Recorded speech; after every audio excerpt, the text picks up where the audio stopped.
السلام علیکم بسم اللہ الرحمن الرحیم۔ دعا میں شرک تو نہیں کر رہے؟ دعا تو عبادت کی روح ہے، کہیں ہماری دعائیں ضائع تو نہیں ہو رہی؟ آئیے ہم ڈاکٹر اسرار احمد کی زبانی سنتے ہیں اور سمجھتے ہیں۔ الدعاء مخ العبادہ، الدعاء هو العبادہ۔ دعا جو ہے وہ عبادت کا جوہر ہے، عبادت کی روح ہے، بلکہ یہ کہ اصل عبادت جو ہے وہ دعا ہی ہے۔ لہذا توحید سے دعا کیا ہے؟ لا تدعو مع اللہ احدا، اللہ کے ساتھ کسی اور کو مت پکارو۔ یہ سورہ جن کی آیت ہے۔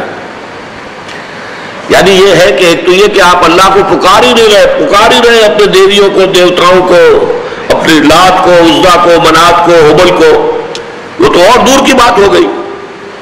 ایک ہے شرک فی الدعا، اللہ کو بھی پکار رہے ہیں اور کسی اور کو بھی پکار رہے ہیں۔ اب وہ کوئی اولیاء اللہ بھی ہو سکتے ہیں، کوئی ملائکہ ہو سکتے ہیں، کوئی انبیاء کی ارواح ہو سکتی ہے، کسی کو پکارنا کسی کا بھی ہوگا۔ دعا لا تدعو مع اللہ احدا۔ اور یہ در حقیقت ہم جب ہر رکعت جو ہے نماز کی ایاک نعبد و ایاک نستعین، پروردگار ہم صرف تیری ہی بندگی کرتے ہیں اور کرتے رہیں گے، اور صرف تجھ ہی سے مدد مانگتے ہیں اور مانگتے رہیں گے، یہ ہمارا قول و قرار ہے، یہ ہمارا عہد ہے اللہ کے ساتھ۔ اس کے خلاف نہ ہو، کسی کو پکارنے کی اجازت نہیں ہے۔ یہاں ایک باریک نکتہ سمجھ لیجئے۔ ایک ہے کسی کو پکارنا، کسی سے مدد چاہنا، کسی سے کسی کام کے اندر جو ہے کوئی امداد کی خواہش کرنا، جو کہ وہ دنیاوی جو معمولات ہیں، جو عام ہمارے قواعد ہیں، ظاہری مادی اسباب و وسائل کے درجے میں، وہ شرک نہیں ہے۔ میں کسی کہتا ہوں مجھے ذرا پانی پلا دو، یہ بھی ایک دعا ہے، استمداد ہے، مدد آپ نے مانگی ہے، اس سے اپنی ایک ضرورت پوری کرنے کے لیے کہا ہے۔ لیکن کیا ہے یہ کہ گھڑا ہے، وہاں رکھا ہوا ہے، وہاں پانی ہے، اس میں سے پانی لائے گا وہ دے دو۔ جو ظاہری قوانین طبیعہ جو ہے ان کے دائرے کے اندر کوئی دعا، کوئی استمداد، کوئی استعانت، کوئی استغاثہ، اس میں کوئی حرج نہیں۔ غیبی اعتبار سے کسی کے ساتھ بھی کوئی دعا کی جائے گی اللہ کے سوا، وہ شرک ہے۔ وہ استدعا ہو، استغاثہ ہو، استعانت ہو، استمداد ہو، استنصار ہو، کچھ بھی ہو، غیبی طور پر دنیا کے معروف طریقوں میں اور جو ہمارے طبعی قوانین ہیں ان کے دائروں کے اندر مدد مانگنا، اس میں قطعاً کوئی شرک نہیں، یہ توحید ہے۔ البتہ اس میں بھی ایک باریک نکتہ ہے۔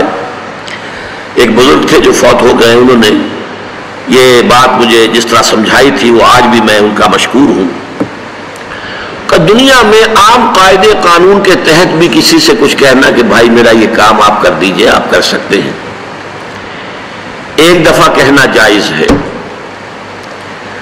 دوسری مرتبہ یاد دلا دینا کہ شاید بھول گئے، وہ بھی جائز ہے، تیسری مرتبہ کہنا شرک ہو جائے گا۔ اور اس میں الہا و زاری کرنا اور خوشامدیں کرنا اور گڑ گڑانا، یہ تو شرک ہے۔ تم نے یہ سمجھا ہے کہ تمہارا کام یہی کر سکتا ہے، کام کرنے والا تو اللہ ہے۔ لا فاعل فی الحقیقت ولا مؤثر الا اللہ۔ حضور نے فرمایا کہ اگر تمہیں جوتا باندھنے کا تسمہ درکار ہو تب بھی اللہ سے مانگو، کسی کے سامنے سوال کا جو ہاتھ جو ہے وہ دراز نہ کرو۔ اللہ نے تمہیں ایک عزت نفس دی ہے، اس عزت نفس کو دہلا نہ بناؤ، کسی کے سامنے جو ہے اپنا ہاتھ پھیلا دینا، اپنی عزت نفس جو ہے تو ختم کر دینا ہے، مت مانگو کسی سے کچھ۔ لیکن یہ کہ ٹھیک ہے دنیا میں کام چلتا ہے۔ حضور کا شکی شان تو یہ تھی کہ اگر آپ سواری پر ہوتے تھے اور آپ کی چھڑی گر گئی تو سواری کو بٹھا کے اس سے اتر کر چھڑی خود اٹھاتے تھے، آپ کسی اپنے ساتھی سے یہ نہیں کہتے تھے کہ میری چھڑی پکڑا دو مجھے۔ آپ کی تو غیرت کا عالم جو ہے وہ بہت بلند تھا، بہت بلند تھا، بہت بلند تھا۔ لیکن دنیاوی عام طریقے سے یہ کہ ٹھیک ہے بھئی آپ ایک کام ہے آپ کر سکتے ہیں، یہ کر دیجیے۔ اس نے کہہ دیا ٹھیک ہے میں کروں گا، پھر بھول گیا یا کچھ اور ہوا، دوسری مرتبہ یاد دہانی کرا دی، تیسری مرتبہ جو ہے انہوں نے کہا کہ پھر اس میں شرک کی بو آنے لگتی ہے کہ معلوم ہوتا ہے کہ آپ نے سمجھا ہے کہ اسی کو اختیار حاصل ہے، یہی مقتدر ہے، اسی کو آپ کا کام کرنے کا جو ہے وہ پوری قوت اور قدرت حاصل ہے، اور یہ چیز جو ہے یہ شرک کی بو اس میں سے آنی شروع ہو جاتی ہے. لیکن یہ ہے معاملہ سارا جو اسباب عادیہ کے تحت، اس سے ماورا آپ کسی کو نہیں پکار سکتے. میں معذرت کے ساتھ عرض کروں گا اگر کسی کے جذبات کو ٹھیس پہنچے، آپ شیخ عبد القادر جیلانی رحمۃ اللہ علیہ کو نہیں پکار سکتے، محمد رسول اللہ کو نہیں پکار سکتے. اور واقعہ یہ ہے کہ محمد رسول اللہ کو تو پکارا بھی نہیں جاتا، پکارتے لوگ ہیں زیادہ حضرت علی کو، یا علی مدد. شرک.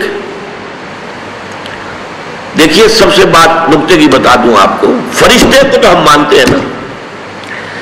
حضرت شیخ عبد القادر جیلانی رحمۃ اللہ علیہ کی روح ہے یا نہیں ہے، سنتی ہے نہیں ہے، حاضر ہے کہ نہیں ہے، ناظر ہے کہ نہیں ہے، 100 اختلاف ہو جائیں گے. اختلافات کی تو گنجائش ہے نا. فرشتہ ہے یا نہیں ہے؟ وہ تو فرشتہ تو ہے، آپ کے دونوں کندھوں پہ بیٹھا ہوا ہے. کرامن کاتبین ہے کہ نہیں ہے؟ یرسل علیکم حفظہ، آپ کے جو باڈی گارڈ اللہ فرشتہ نہیں بھیجتا. لیکن آپ فرشتے سے بھی نہیں کہہ سکتے کہ میرا یہ کام ہے. فرشتے کے وجود پہ تو کوئی شک نہیں ہے. یا جبرائیل میرا یہ کام کر، قطعاً نہیں، غلط، شرک. لا تدعو مع اللہ احدا، اللہ کے سوا پکارنا کسی کو نہیں ہے، دعا کسی سے نہیں ہے، استغاثہ کسی کا نہیں ہے، استعانت کسی سے نہیں ہے، استمداد کسی سے نہیں ہے، استنصار کسی سے نہیں ہے سوائے اللہ.